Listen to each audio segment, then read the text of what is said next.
जय हिंद बच्चों। देखा जाए ये अभ्यास माला 6.2 का फाइनाइट इंटीग्रेशन का क्वेश्चन ही ये काफ़ी कई बार बोर्ड में आया हुआ है और ये क्वेश्चन कई सत्रों में नियर अबाउट 2003, 2013, 2019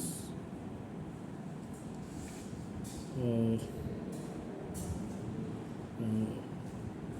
ऐसे करके कई सत्रों में आया हुआ क्वेश्चन है। ये क्वेश्चन है integration 0 to pi/2 log cos x dx equal to integration 0 to pi/2 sine log sin x dx equal to -pi/2 log 2 होता है या pi/2 log 1/2 ये लेते हैं। ये क्वेश्चन बार बार कभी कॉस कभी साइन के फॉर्म में देता रहता है और कभी माइनस में इसकी वैल्यू तो कभी प्लस में इसकी वैल्यू को प्रूव करने के लिए दे देता है।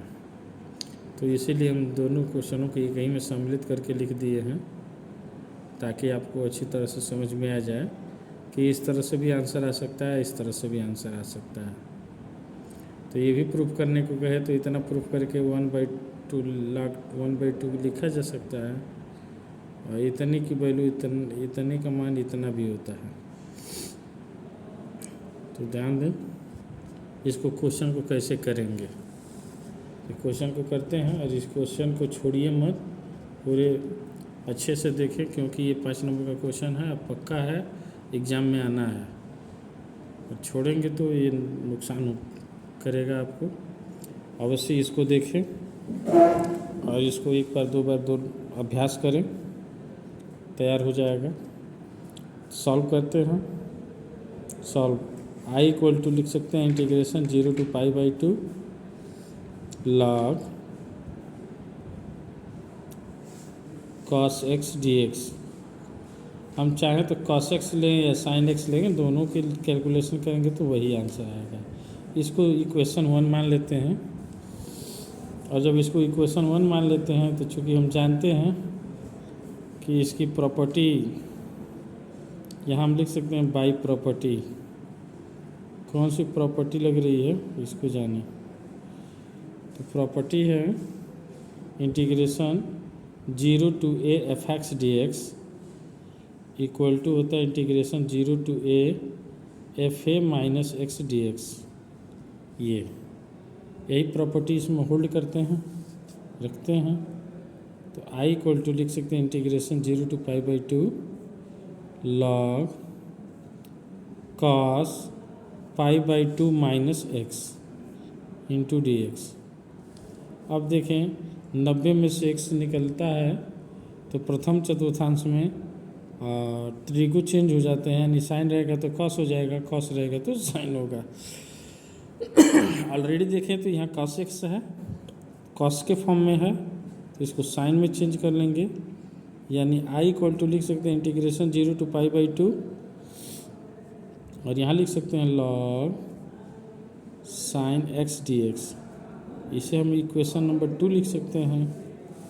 यहाँ से देख रहे हैं कि ये i और i सेम है और यहाँ देखें इक्वेशन 1 ये इक्वेशन 2, तो हम यहाँ से लिख सकते हैं adding equation first and second, adding equation first and second we get. समीकरण 1 और 2 को जोड़ने पर तो 1 और 2 को जोड़ेंगे तो i मिलकर 2i इंटीग्रेशन 0 to pi/2 और फर्स्ट वाले इक्वेशन में log cos x है इंटू dx और सेकेंड वाले इक्वेशन में 0 to pi/2 है log sin x dx है। कॉमन लेते हैं, इतने को लिखा जा सकता है 2i equal to integration 0 to pi/2 और यहाँ log cos x plus log sin x और यहाँ dx। ये इतने को हम लिख सकते हैं 2i equal to integration 0 to π/2 और यहाँ देखें log sin x into cos x into में लिखा जा सकता है, चूँकि हम जानते हैं log e base a into B को हम लिख सकते हैं log e base a plus log e base a plus log e base b। तो इसी फार्मूले से इसको लिखे हैं। तो यहाँ हम लिख सकते हैं 2i equal to integration 0 to π/2 sine x into cos x को हम साइन 2x के फॉर्म में चेंज करें तो 2 से गुणा 2 से भाग करना पड़ेगा। तो log यहाँ लिखेंगे 1/2 into 2 sign x into cos x into D x, इतने को लिख सकते हैं इक्वल टू इंटीग्रेशन 0 to π/2। यहाँ लिखा जा सकता है log 1/2 और 2 sign x into cos x को लिख सकते हैं sign 2x into D x. अब देखें इतने को हम लिख सकते हैं 2i equal to integration 0 to π/2 और यहाँ लिख सकते हैं log कितना साइन 2x ऊपर है अंश में, तो इसको लिख सकते हैं साइन 2x और नीचे हर में क्या है 2 है, तो यहाँ dx माइनस इंटीग्रेशन 0 to π/2 और लिखा जा सकता है इसको log 2 dx। यहाँ हम देखें इसको हम इक्वेशन I1 मान लें और इसको हम I2 मान लें। ये तो I2 है, ये तो 2i है, ये है। तो हम यहाँ से I1 सॉल्व करते हैं इंटीग्रेशन 0 to π/2 इंटीग्रेशन 0 to π/2 और इसको हम लिख सकते हैं इतने को log sin 2x dx। अब क्या करें, इसको समीकरण बना लें 1, इसको सॉल्व करें तो लिख सकते हैं I1 equal to integration 0 to π/2 और यहाँ एक काम कर लेते हैं, लेट कर लेते हैं। क्या लेट करते हैं भाई, 2x equal to t, 2x equal to t और इसका अवकलन कर दे differentiation 2dx equal to dt, यानी dx इक्वल टू लिख सकते हैं dt/2। अब ध्यान दें, चूँकि जब भी हम t मानते हैं तो लिमिट भी चेंज हो जाता है। तो एक बार हम x के प्लेस पे 0 पुटअप करेंगे तो t का मान 0 मिलेगा और एक बार π/2 रखेंगे तो 2 से 2 कैंसिल पाई बचेगा, यानी t का मान पाई मिलेगा। तो यही मान उठा कर रखते हैं यहाँ, तो 0 से लेके पाई, ये 2 नहीं रहेगा, पाई हो जाएगा और ये मान उठा के यहाँ रखेंगे तो log sin t और यहाँ लिखेंगे dt/2 को हम बाहर कर लेते हैं ऐसे। अब चलते हैं नेक्स्ट, इसका अगला क्वेश्चन करते हैं। यानी हम यहाँ से लिख सकते हैं I1 equal to integration 0 to π और log sin t dt और यहाँ 1/2 पहले से है। और एक प्रॉपर्टी हम लोग पढ़े हैं integration a to b fx dx हो, integration a to b fx dx है, तो इससे हम लिख सकते हैं integration a to b ft dt। तो इस मान में कोई अंतर नहीं आता है।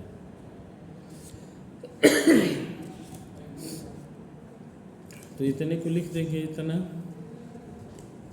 तो लिखते हैं इतने को, ये तब लिखते हैं जब ये साइन फंक्शन हो। तो इसको सॉल्व करते हैं तो यहाँ से लिखेंगे I1 equal to 1/2 integration 0 to pi, और ये हो जाएगा t और dt को हम x में चेंज कर देंगे, तो ये हो जाएगा log sine x into D X. ये हुआ। अब करना क्या है कि यह प्रॉपर्टी होल्ड हुआ, यानी dx dt F T D T के प्लेस पे हम fx dx रखे हैं। यहाँ ध्यान दें, ये पाई को हम लिख सकते हैं 1/2 इंटीग्रेशन 0 टू पाई, और पाई में क्या करते हैं 2 से गुणा और 2 से भाग, मान में कोई अंतर नहीं आएगा, into log sine x dx, ये लिख सकते हैं। अब देखें, ये प्रॉपर्टी होल्ड तभी करती है जब ये फंक्शन क्या हो, सम फंक्शन हो। क्योंकि क्या ज़रूरी है भाई कि ये फंक्शन कैसा होना चाहिए, यानी log साइन x का होना चाहिए, इवन फंक्शन होने चाहिए। साइन x का होने चाहिए, इवन फंक्शन होने चाहिए। तो log sine x even function है, तो इतने को लिख सकते हैं 1/2, और 2 को बाहर कर लेंगे, एंड 2 इंटीग्रेशन 0 टू पाई/2 log साइन x dx, और ये 2 से 2 कैंसिल, तो हमारा I1 इक्वल टू हो जाएगा इंटीग्रेशन 0 टू पाई/2 log sine x dx, sine x dx। चूँकि हम जाने कि यह इसके बराबर होता है पाई/2 log cos x dx, ये दोनों एक दूसरे के बराबर होते हैं, तो हम log साइन x dx के प्लेस पे हम log cos x dx भी रख सकते हैं, तो रख सकते हैं। तो ये इसको हम क्या कह रहे हैं, I, तो I1 किसके इक्वल हो गया, I1 किसके इक्वल हो गया, I के। तो यहाँ से हम लिख सकते हैं, यहाँ से चूँकि हमारा ये पहला वाला समीकरण है, इसको देखें, ये वाला पहला वाला समीकरण 2i इक्वल टू, इसको I1 इसको I2 माने हैं, तो इसी प्लेस पे रखते हैं। तो यहाँ से देखें 2i बराबर क्या है, इंटीग्रेशन 0 टू पाई/2 था, और यहाँ था log साइन 2x dx, और माइनस यहाँ था 0 टू पाई/2 log 2 dx था। इसको हमने I2 माना था, इसको हमने I1 माना था। I1 का मान अभी आप प्राप्त किए, ये I1 का मान प्राप्त कर लिए, I2 का मान प्राप्त करना है, तो ध्यान दें I2 का मान प्राप्त करते हैं।